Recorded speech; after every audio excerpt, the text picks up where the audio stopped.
ये एंजल मीना जी। जी मैंने कहा, आवाज़ आ रही है आपको जी? अब बात समझ में आई है कि अब यहाँ तक टॉपिक समझ में आया था कि नहीं? आ गया ना? तो आपको क्या करना है, पहले अपनी कमजोरी ताकत ये पता लगाना है। अब आप जब पेपर देख लेंगे, आपने विषयों का देख लिया, तो अब आप क्या करेंगे, आपका सब्जेक्ट कौन सा अच्छा है? एंजल मीना। इतिहास अच्छा है, भूगोल, राजनीति विज्ञान, अर्थशास्त्र, मैथ, रीजनिंग, इंग्लिश, कौन सा अच्छा है आपका? सर मेरे सारे ही ठीक थे, सारे बराबर थे। और फिर मेरे उसके बाद हिस्ट्री पॉलिटिकल थी ना, तो मेरे हिस्ट्री और पॉलिटिक्स दोनों बढ़ गए। ठीक है, मैंने कहा कि देखिए, हम जब पढ़ना शुरू करेंगे, सबसे पहले कहाँ से पढ़ना शुरू करेंगे? जो हमारे विषय कमजोर हैं, है ना। अब दूसरा क्या होता है, कई बार आपने देखा होगा कि कुछ बच्चे, कुछ खिलाड़ी तुक्के में भी शॉट मार देते हैं और उनका ठीक तुक्का लग जाता है। कई बार होता है ना ऐसा, कई बार ऐसा होता है, मैक्सिमम टाइम ऐसा होता है। वो होता नहीं है, उसके पीछे का कारण क्या है? देखिए, यहाँ तक सभी को समझ में आया है कि नहीं, ये मुझे थोड़ा सा आप क्लियर कर दें। दिव्या चौहान, आपको समझ में आ गया सभी को? देखिए, ऐसा कोई तुक्का नहीं होता है। अब हम इस पर टॉपिक पर जा रहे हैं, वो कहाँ पर, यहाँ तक बच्चों को समझ में आ गया है, तो मैं रणनीति के बारे में, पेपर के बारे में बात करूँगा, सभी के बारे में। लेकिन उससे पहले मैं एक टॉपिक बता रहा हूँ कि तुक्का कैसे लगने वाला है, या ऐसा कैसे संभव हो सकता है। देखिए, मैंने यहाँ पे कहा कि हम सब लोग क्या करते हैं, पढ़ते हैं तो उसके बाद समस्या आती है कि भूल जाते हैं, यही है ना?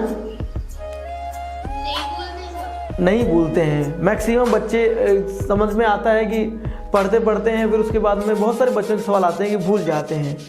और हाँ, समझना चाहिए, रटना नहीं चाहिए, समझना चाहिए। क्योंकि जितने भी हम कक्षा 1 से और ग्रेजुएशन तक आते हैं, तब तक सभी टीचर्स यही कहते हैं। कोई टीचर ये नहीं कहता कि आपने पढ़ लिया।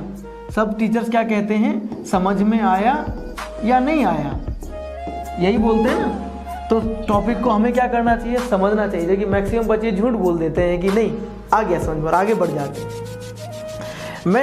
मैं आपसे पूछना चाह रहा हूँ कि हम जब पढ़ते हैं चीज़ों को तो हम भूल जाते हैं, और कौन सी स्थिति में हो जब नहीं भूलेंगे। जैसे कई बार हमें एक तर्क दिया जाता है कि आप ध्यान लगाकर पढ़ेंगे तो आप नहीं भूलेंगे। मैं उस तुक्के की ओर बढ़ूंगा, ये टॉपिक याद रखना कि अगर हम ध्यान लगा के पढ़ेंगे तो नहीं भूलेंगे, पहला। दूसरा, हम एकाग्रचित होकर के पढ़ेंगे तो नहीं भूलेंगे। मैंने दूसरा विकल्प एक आपको दिया है। तीसरा यह है कि हम एकांत में पढ़ेंगे, जहां ध्यान, क्योंकि पिछले बार में बच्चों ने कहा था कि सर हम घर में माहौल ऐसा हो जाता है, इसलिए हम लोग नहीं पढ़ पाते हैं। ये उन सब के लिए है मेरा प्रश्न कि हम एकांत में पढ़ें तो हमें याद रहेगा, या हम ग्रुप में पढ़ें तो हम ज़्यादा याद रख पाएंगे। ग्रुप में पढ़ें। अब क्या करें ऐसा कि आपका दिमाग मैक्सिमम याद रख पाए? ऐसी कौन सी स्थिति, हमें ध्यान से पढ़ना चाहिए या एकाग्रचित होकर के पढ़ना चाहिए, एकांत में पढ़ना चाहिए या ग्रुप में पढ़ना चाहिए? कई बच्चे बोल रहे थे कि हमें लिख लिख करके भी याद करना चाहिए। क्या लिख कर ऐसे बोलते ना कई बार कि हमेशा लिख के याद करना चाहिए? क्या होता है ऐसा? तो आप कैसे याद करती हैं एंजल मीना? सर मैं एंजल मीना नहीं हूँ, मैं रामबाला।